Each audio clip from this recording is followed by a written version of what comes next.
Enter Darren Cave is with us. How are you, Darren? Hopefully I won't fill Goody's bust. Is that what you said there? No chance, mate. Actually, I was in Ireland in the weekend. Oh, yeah? Yeah, I went to. Oh, hang on, Ireland straight on to you. How's things, mate? How was your weekend? Yeah, good. Yeah, we'll get to you. Anything else about you, Andy? Yeah, go on then. Yeah, I went to Belfast.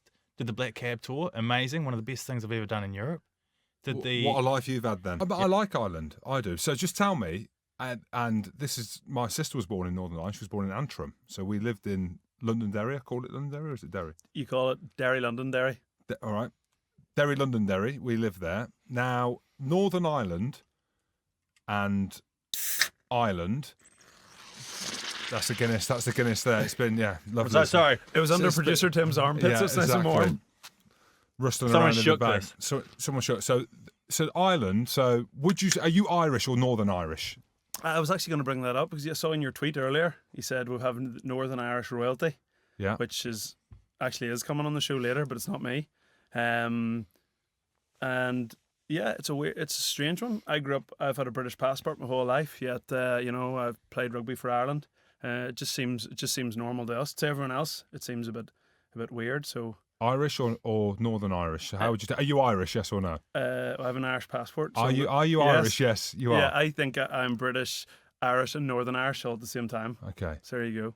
It's a complicated issue, though. It is. Yeah, it's very complicated. It's when I was growing up, people don't talk about it. It's not something you would like. If somebody walked up to and thought, "Oh, is he a Catholic or a Protestant?" That wouldn't be something that you'd never discuss it. You wouldn't really be interested in divulging that sort of information. But there was an interesting documentary that came out, an amazing documentary this week, Shoulder to Shoulder. Yeah. Man, how good was that? It was class, but it actually made me realise how weird the whole thing is. Because when you grow up in it, like to me, that's not when the people were speaking, the lambeg drum and saying they're proud Irishmen, but they're British, and it seems weird. And you can see Dricko's face; he's going, "What are they talking about?" But that was just normal. That's just the way it is, So I think it was interesting for me to see it from outside, if that makes sense. So lots of people there would bang the lambeg drum and have the Union flag and wear the orange order gear and all that, and then they'd happily go and support Ireland. And they're standing at the Viva Stadium and Aranafene's being played, so it's very weird. But when you're in it and it's what you're used to, it just doesn't seem that weird to me. I find it weird as well. As I say, I lived in Northern Ireland, and my dad was a Protestant. He was a military man, and he obviously wasn't with my mum because he started seeing a Catholic woman. And if I said that, it sounded like my dad's cheating, but he weren't. They weren't together. But I weren't allowed to get out of the car. So if we're at a fuel station or whatever in Belfast or in Derry, Londonderry, he wouldn't let me get out of the car. He was like, "No, you stay in there, mucker." Yeah, and I always found like the couple of times I did play for Ireland, the big games, the Romanias, the Georgias, the North American teams, the close games. Yeah, exactly.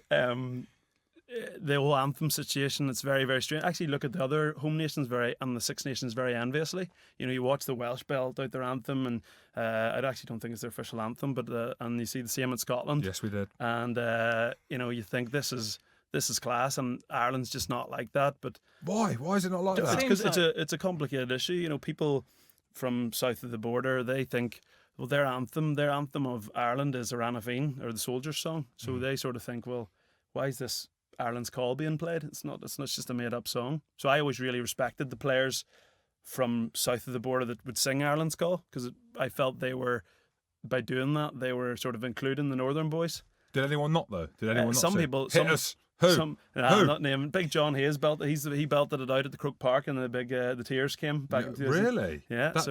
Okay. And that came across in that documentary. Like, God Save the Queen being played at Crook Park. It was a very sort of emotional thing for people, and people were worried there was going to be boos, and it was a big sort of, because like the Northern Ireland football team, when you go to watch them, it's God Save the Queen.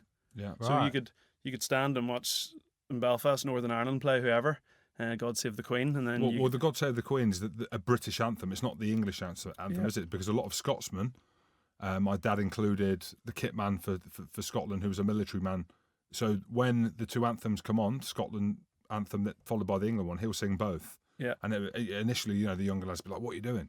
He's like, "Well, it's actually the British anthem." Yeah, I'm loving this. In 5 minutes of you being here, you've added more value than Goody has in 2 years. So you blow my mind. It's an educational thing.